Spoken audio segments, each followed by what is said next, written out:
Bom dia, pessoal. Estamos aqui hoje na página 258, no capítulo 4, para falar sobre o Brasil urbano. Falamos sobre o Brasil rural, sobre as atividades rurais. Hoje vamos falar um pouquinho sobre a formação de algumas cidades, tá certo? Sobre a formação do Brasil urbano, como começou, tá bom? Então preste atenção e vamos lá.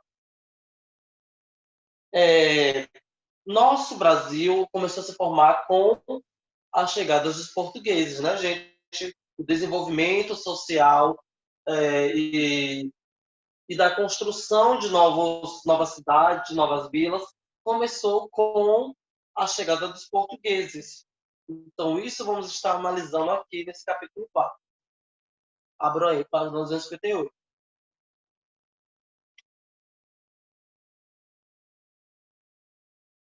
Vamos lá. As primeiras vilas e cidades.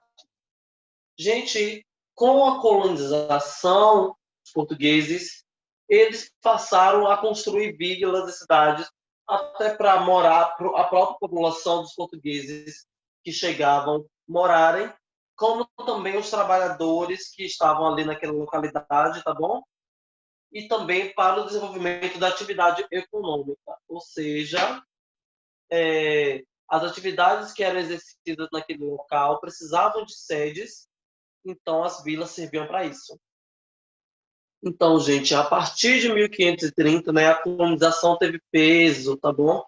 Então, essa construção de cidades, de vilas para a produção de cana-de-açúcar ganharam cada vez mais intensidade, né?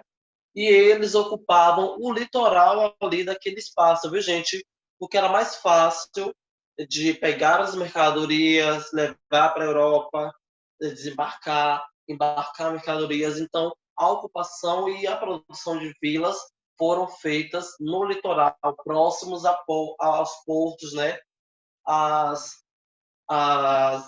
mar, ao Atlântico, em que facilitava essa via de acesso entre a Europa e a colônia aqui no Brasil. Tudo bem, gente? Retomando, gente, vou mostrar para vocês aqui a foto de algumas vilas daquela época, tá bom? Elas tinham essa estrutura pequena mesmo, porque a população era pequena, né? Vocês podem observar, tinham esses casarões dos senhores, tinham, aqui a gente vai ver um pouco mais à frente, nas cidades do tempo do ouro, né? Lá por volta de no século 17, 1900, 1600, na verdade. Então, começamos a cuidar de outras atividades econômicas, tá bom, gente? A gente tinha a cana-de-açúcar, né, a produção da cana-de-açúcar nos engenhos, a gente tinha a produção de outros plantios como café, como canela, todas essas especiarias que iam para a Europa, tudo isso girava, né, em torno econômico da colônia. Porém, lá no século XVII, né, lá em 1600, 1000 até 1699, por aí, nesse século, a gente explorou o ouro de uma forma mais intensificada, tá bom? Lá na região de Minas Gerais, foi o estado que essa exploração teve um grande pico, tá bom? Lá naquele estado, a mineração do ouro foi frequente naquela época e várias pessoas de outras cidades vinham para aquela centralidade ali para trabalhar nas minas. Então, o desenvolvimento naquela cidade, naquela região, naquele estado, cresceu, né? Como podemos ver aqui, né, essa arquitetura colonial. Vamos observar um pouquinho aqui. A mineração acontecia, né, próximo às grandes cidades. Então, vocês podem ver que essa imagem de como funcionava. Os escravos trabalhavam sem parar. Muitos faleciam nessa mineração, né? Era uma mineração árdua, na verdade, né? comandada pelos colonizadores.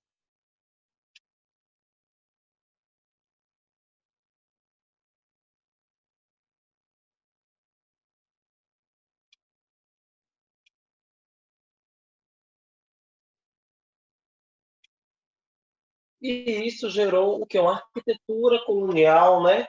Bastante rica, bastante luxuosa. Observe essa casa aqui, né, gente?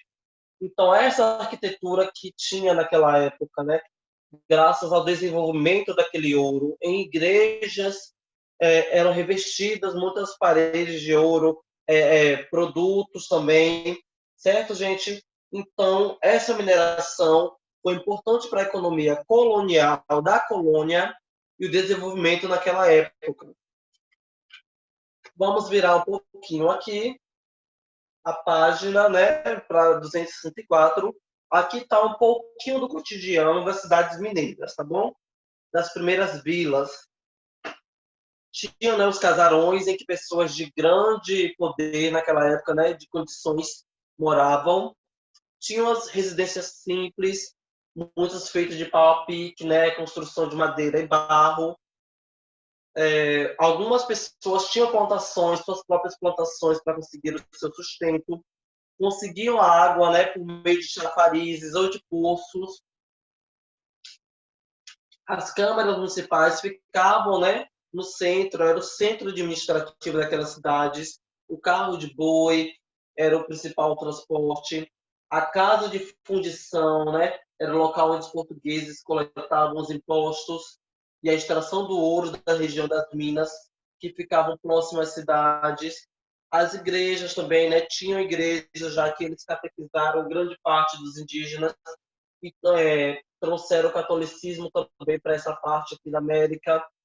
Tá bom, gente? Esse era o cotidiano nas cidades mineiras. E os portugueses também pegavam algumas tradições dos indígenas, né? Por exemplo, nos alimentos, né? Eles comiam alimentos com milho, né? Com também a tapioca, a mandioca, a farinha, tudo isso eles pegavam esses costumes dos índios e começavam a praticar, como dormir em redes. Os portugueses não eram frequentemente que eles tomavam banho, né, gente? Não era que nem aqui. Os indígenas já tinham esse hábito de tomar banho todos os dias. Coisa que o português foi adquirindo com o tempo, tá bom, gente? Então é isso, a gente ficou um pouquinho, né, sobre um pouquinho sobre as primeiras vilas, onde elas eram construídas. Vamos lembrar aqui também que a primeira vila da colônia foi São Vicente, tá bom, gente? Vocês vão ver aqui nesse textinho. Realizem atividades até a página 267. Na próxima aula, vamos estar aqui para discutir um pouquinho mais, né, sobre os próximos assuntos. Beijo, gente, e até a próxima aula.